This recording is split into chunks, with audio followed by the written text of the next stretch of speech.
de uma assinatura presidencial.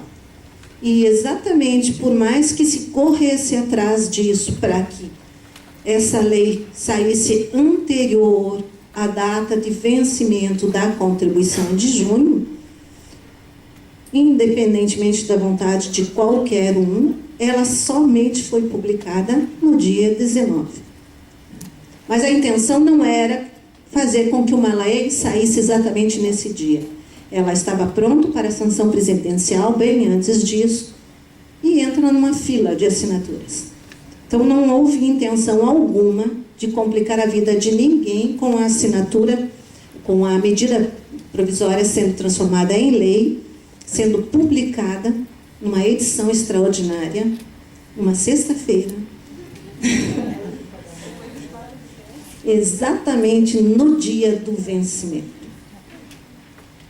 As empresas, setor de construção civil, e aí o nosso texto que deve permanecer até o final, enquadradas nos grupos 412, 432, 433, 439 da CNAE 2.0, são CNAEs conhecidos de todos vocês que trabalham no ramo, e trouxe também algum outro inciso que eu só pontuei porque também, de alguma forma, atinge as obras de construção civil. No seu inciso 7º, ela trouxe para nós as empresas de construção civil de obras de infraestrutura, enquadradas nos grupos. Na mesma coisa que fez com determinados grupos na construção civil, na infraestrutura ela trouxe somente o 421, o 422, 429 e 431 da CNAE.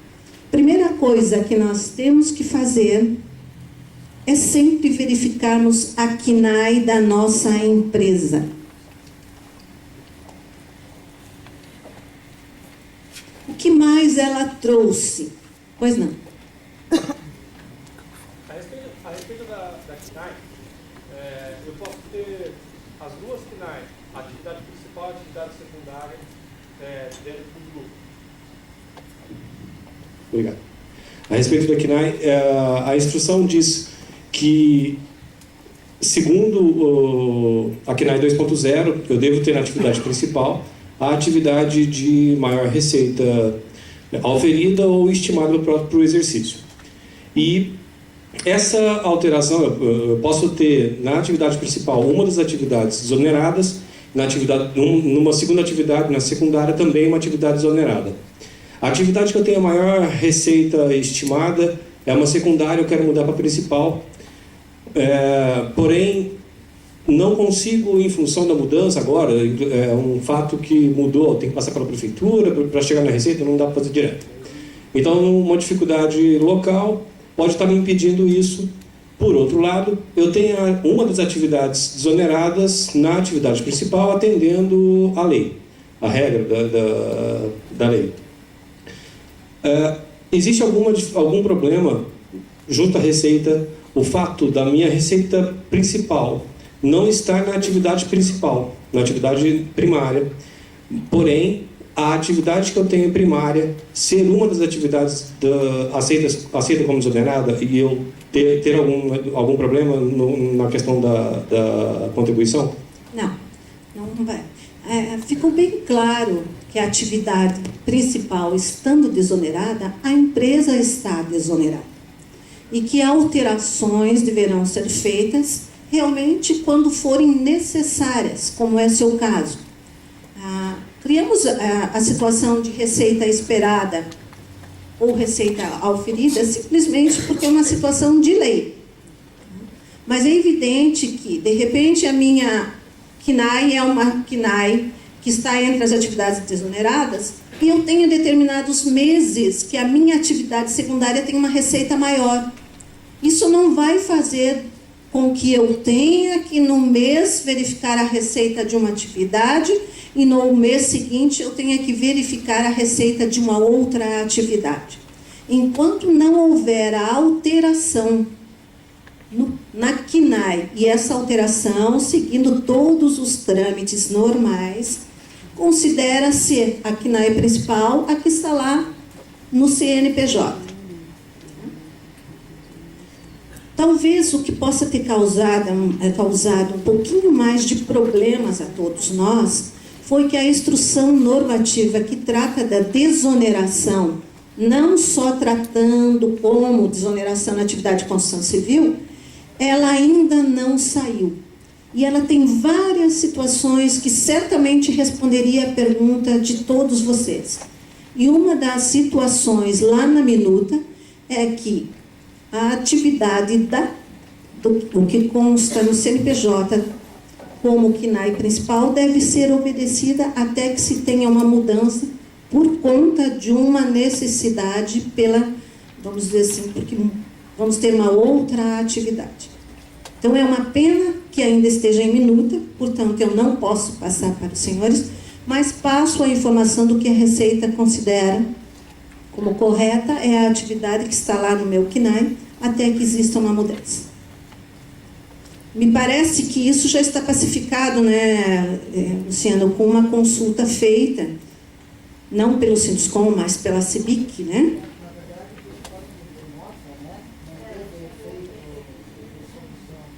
Na verdade, veja, ela não teve efeito de solução porque realmente não havia uma interpretação contraditória na legislação. Mas é evidente que quando veio numa forma de nota, respondida através da Receita, ela tem a mesma validade do que teria, vamos dizer, uma consulta. Em termos conceituais, em termos de explicações que se dêem. É a mesma coisa de uma instrução normativa. Ela vai dizer exatamente o que nós estamos falando aqui com relação à KNAI principal. Houve uma preocupação das empresas em tentar verificar qual é a maior receita esperada ou oferida nesse ou determinado outro mês para eu alterar a forma de recolhimento. Não deve ser feita, deve ser atendida ao que consta lá na nossa KNAI até posterior alteração. É evidente que nós vamos alterar quando? Quando uma atividade secundária tornou-se uma receita tão grande e que, não estando desonerada, possa trazer problemas à nossa empresa. Então, é evidente que nós vamos tratar de alterações da KNAI nessa situação. Por exemplo, foi criado lá, foi discutido, foi citado por uma empresa que trabalhava com obras de infraestrutura. E também a atividade maior dela, em termos de receita, era a locação de equipamentos. Evidente que se ela ficar desonerada, ela vai ter problemas, que a receita é muito alta e a mão de obra dela nessa atividade muito pequena. Não é por isso que ela vai deixar de recolher de uma forma ou de outra. Ela vai ter que fazer as suas alterações na KNAI e no CNPJ para posterior forma de recolhimento. No artigo 7º, buscando mais esclarecimentos ainda, as empresas relacionadas no inciso 4 do caput poderão antecipar para 4 de junho. Isso é uma discussão que nós vamos longe, né? A sua inclusão na tributação substitutiva prevista nesse artigo. O que aconteceu? Muitas empresas ficaram desamparadas e recolheram sobre a forma que deveriam recolher, que era a folha de pagamento, porque não mais existia 601. Perdeu a vigência, volta a folha de pagamento. Algumas poucas empresas recolheram e acertaram.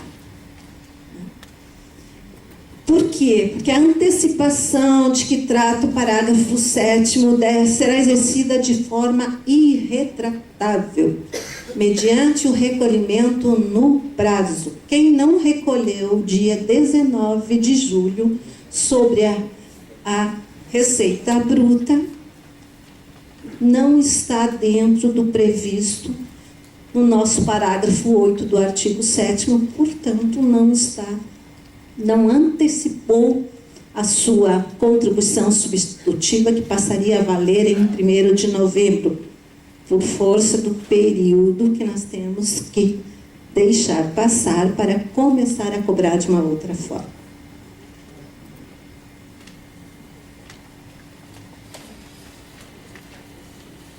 O artigo 7º também trouxe um novo, além para as nossas empresas, porque trouxe a situação de como ficaria as obras neste período de perda ou não de vigência da 601.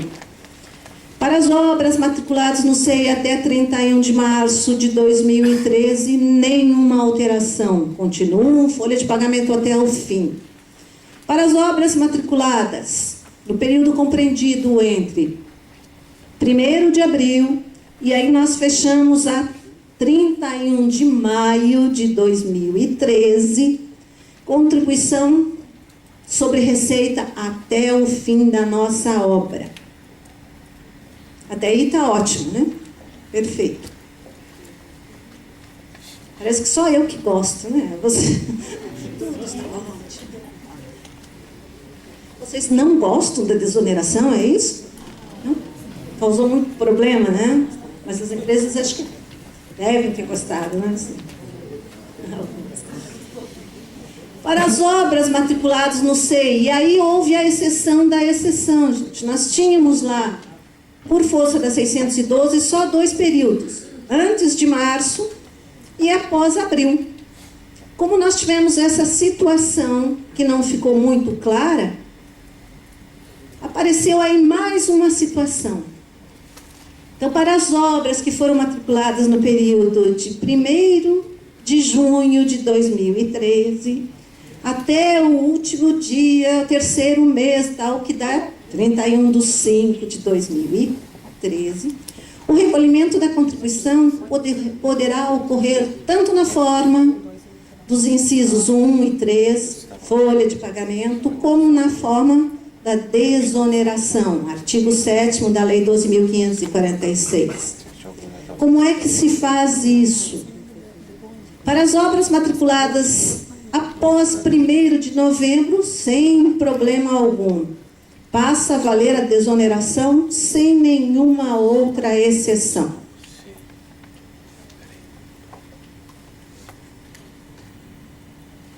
E mais, manteve-se a situação de tirar do cálculo da contribuição sobre a receita bruta as receitas decorrentes das obras anteriores a 31 de março e que durante o período...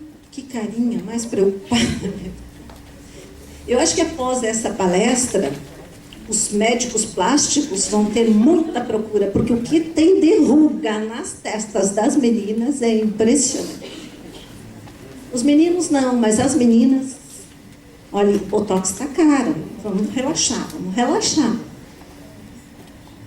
Então, o que nós tiramos, gente, da receita bruta? Tudo que recolhe sobre a folha. Então, todas as obras matriculadas até 31 de março, recolhimento sobre a folha sai no cálculo da receita bruta. Se a empresa construtora optou por recolher para suas obras no período sobre receita bruta, ela entra no cálculo. Se optou por recolher sobre folha de pagamento, sai do cálculo. É matemática pura. Não é complexo, o assunto não é difícil.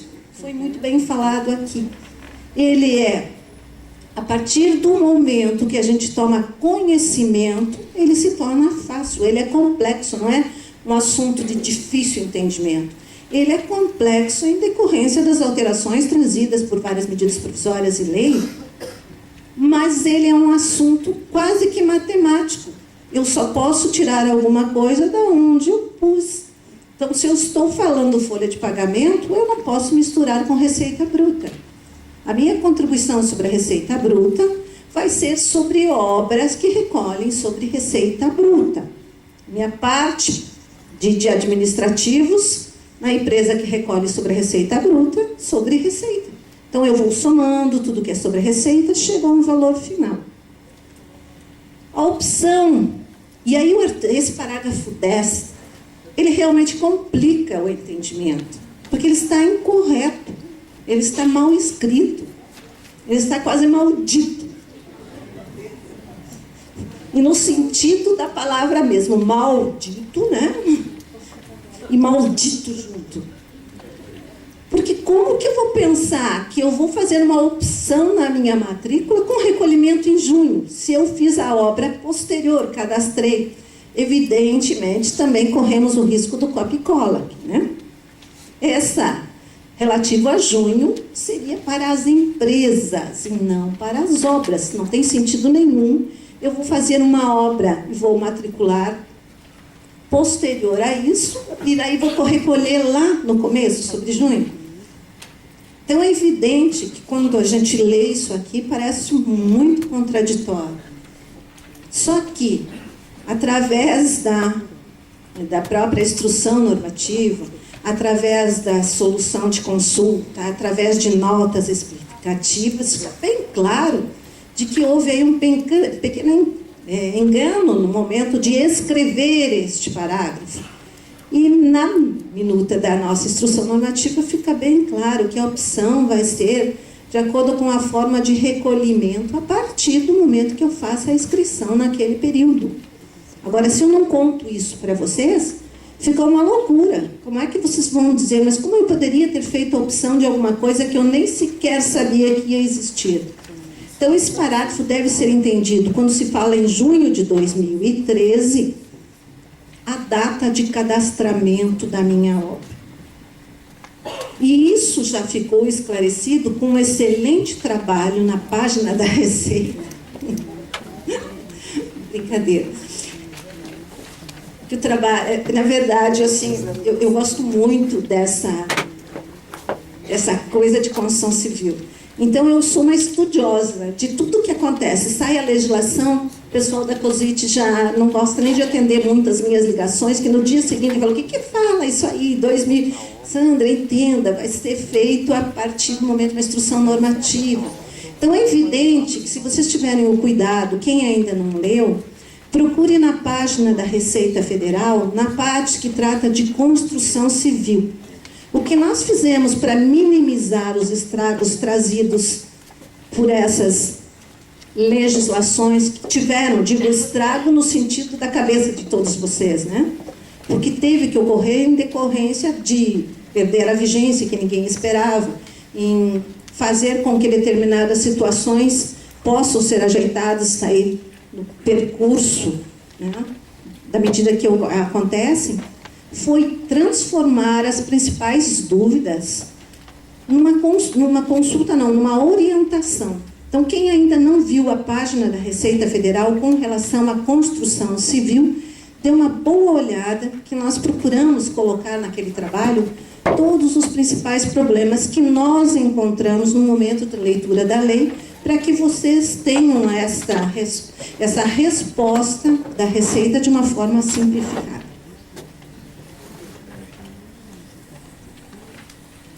Nós vamos um pouquinho mais rápido para que vocês possam fazer os seus questionamentos, porque isso, gente, já deveria ser de conhecimento de todos vocês. Eu estou fazendo uma apresentação formal para vocês da lei, que já é o dia a dia de vocês.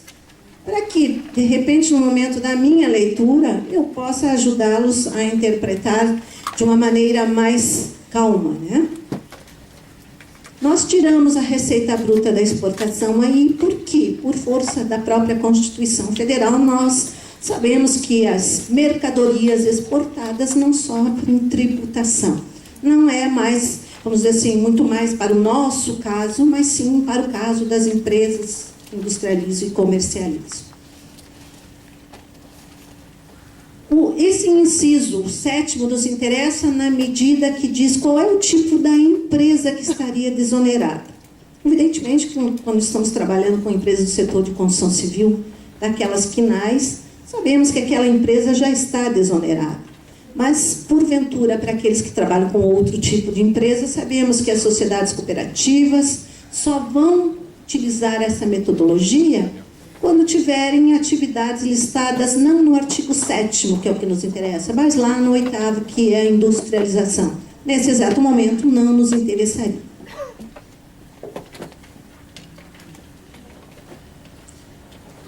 Mostrando e apresentando para vocês a lei, nós vamos efetivamente entrar numa parte prática. O que é a desoneração da folha de pagamento? Desonerar não significa deixar de pagar ou pagar um valor menor. Ela significa simplesmente uma substituição da forma de contribuir. Todo mundo que trabalhava com folha de pagamento sabe da nossa contribuição patronal. Embora a gente, quando veja uma legislação tão complexa, tende até a esquecer das coisas simples. Já não sei mais o que é o inciso 1 e o inciso 3. Meu Deus, o que seria isso, né? E é simplesmente uma coisa muito fácil, gente. Contribuição de 20% que toda a empresa paga quando contrata pessoas, sejam elas empregadas com ou sem vínculo empregatício, e o contribuinte individual. Claro que empregado com vínculo empregatício e o contribuinte individual sem vínculo empregatício. Então, eu substituo esta contribuição de 20% por uma alíquota sobre a receita bruta. Pronto, estamos aí diante da desoneração. Cada vez que a gente fala empresa desonerada, substituiu 20% sobre 2%. O que é receita bruta? Também nenhuma novidade da lei, e ela não foi criada exclusivamente para essa finalidade. As empresas já conhecem porque recolhem tributos sobre receita bruta. Então, nós colocamos em negrito as receitas decorrentes da prestação de serviço, que é onde nos atinge na construção civil. Não é resultado aferido da operação de conta alheia, venda de bens na operação de conta própria, pode ser em algumas situações, mas normalmente receita decorrente da prestação de serviço em geral. Apuração da receita bruta com o enquadramento pelo CNAE. Aí está um erro que eu sempre deixo para que vocês me chamem a atenção. O que está errado isso aí? Pelo CNAE. Né? Claro que foi proposital esse slide, para que vocês me digam, você não disse que era classificação nacional? Então, a apuração da receita bruta é simplesmente para dizer que as empresas beneficiadas pela desoneração, e aí um termo bem simpático, né? Imaginando que a desoneração para algumas empresas realmente beneficia. E esse foi o sentido da desoneração. Não porque o governo é tão bonzinho assim, mas porque ele também está preocupado com a informalidade no setor. Se eu desonero a folha de pagamento e onero a receita, eu posso fazer com que todos os trabalhadores estejam na minha folha de pagamento. Então, este é o sentido da desoneração. Deverão considerar apenas a CNAE relativa à sua atividade principal. Assim, considerada aquela de maior receita oferida ou esperada, não lhe sendo aplicado o cálculo proporcional. Por quê? Porque nós temos algumas atividades do artigo 8º da nossa lei, em que tem atividades múltiplas, atividades mistas, em que parte é desonerada e parte não. Não vamos nem falar naquele cálculo de proporcionalidade, a não ser muito por cima, porque não atinge as empresas de construção civil. No caso, a base de cálculo será a receita bruta da empresa com relação a todas as atividades. Tá? E a nossa minuta, que deve estar aí, está no forno para ser assinada, já diz que enquanto não sair, é bem interessante porque na própria instrução normativa ela traz, enquanto não sair essa instrução normativa, deve ser mantida a CNAE, que consta no CNPJ. Só que a minuta não é de conhecimento de vocês. Então, isso só pode estar numa consulta eventual, né? Posso aproveitar o gancho? Então, não havendo aplicabilidade, a aplicação da proporcionalidade, uma empresa com atividade principal, digamos que não foi desonerada, lá uma 429, uma não desonerada, mas uma secundária desonerada, que está no meu canteiro de obras. Construção de edifícios, atividade secundária. Olharei para a primeira atividade. A retenção desta prestadora de serviços continuará sendo 11%. Exatamente. Ok? Exatamente. Acho que agora clareou. Gente, também nessa instrução normativa, que a gente está fazendo a maior força para sair, ela trouxe uma situação bem interessante. Ela trouxe isso baseado numa planilha que foi feita até aqui para a Central de Obras, que foi colocada posteriormente no site para a utilização em outros lugares, que é quando o nosso empreiteiro, no caso, nós utilizamos para que o construtor principal diga, no momento de regularização da sua obra, se para aquela obra cadastrada naquele período em que ela pode optar, ela está com recolhimento sobre folha ou recolhimento sobre faturamento. Isso já existe, já é uma realidade. Para quem regulariza obras, né, por aferição, já sabe que nós estamos falando da declaração de opção.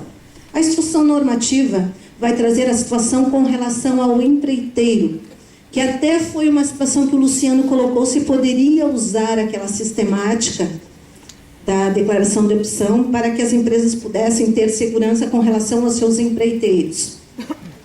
A instrução normativa ela já traz este formulário dizendo se a empresa está ou não desonerada. E aí fica tranquilo para quem as toma como prestadora de serviço fazer a retenção de uma forma ou de outra.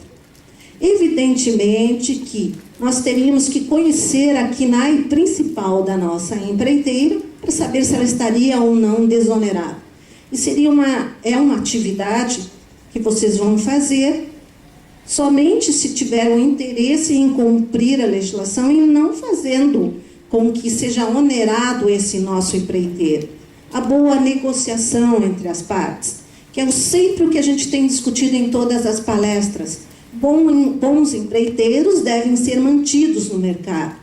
Então, evidentemente que nós não vamos, pela dificuldade de saber qual é a KNAI principal do nosso empreiteiro, simplesmente colocá-los no 11%, porque vai gerar realmente uma dificuldade, não que eles vão ter problemas, não vão receber este valor, porque eles vão se compensar. Mas no fluxo de caixa, no mês a mês, isso faz uma grande diferença. E não é o que vocês, construtoras, gostariam que ocorresse numa contratação por empreitada total, que é a mesma coisa. Então, dentro do possível, se eu reconheço o CNPJ, no CNPJ do meu prestador, uma KNAI principal desonerada, a empresa toda estará desonerada, portanto, a retenção 13,5%. Desoneração combina com retenção reduzida, senão acaba muitos valores a serem compensados.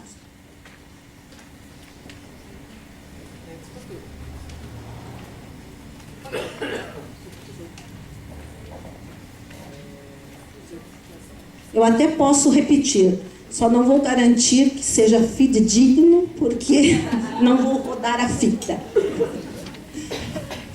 Apesar que eu acredito que estejam gravando e depois, né, Luciano, qualquer coisa que for dita aqui no tribunal.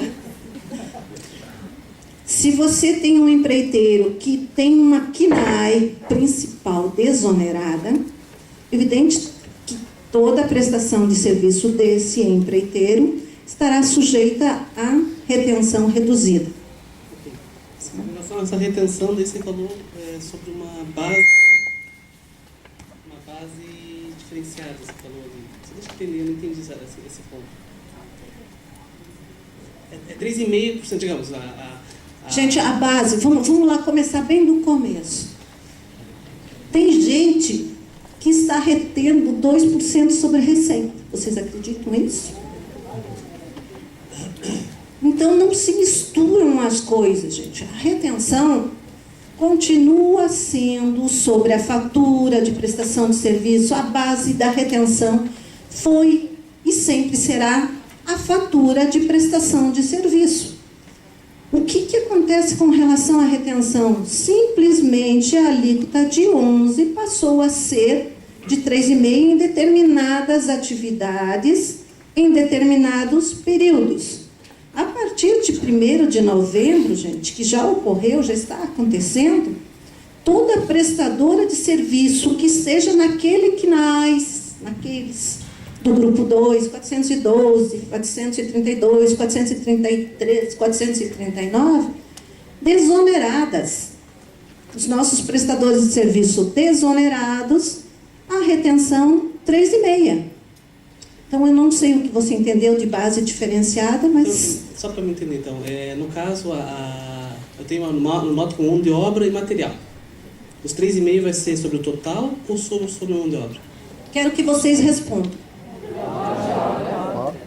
Não houve mudança de base de cálculo, gente. É que passaram para nós que é sobre o total. Quem foi que foi? Passou. Aí foi. Agora decidir quem que é o pai da criança que é complicado. Gente, a retenção, ela não alterou absolutamente nada, a não ser a alíquota. 50% é material, se tem lá não discriminado, e 50% material, 50% mão de obra. Eu vou aplicar o 3,5% exatamente onde eu aplicaria o 11%. Então, não houve alteração nenhuma na base de cálculo da retenção. Houve alteração na alíquota. Somente isso. Só para ficar um pouco mais claro, e as empreiteiras, elas estavam obrigadas a fazer a desoneração desde abril, no caso?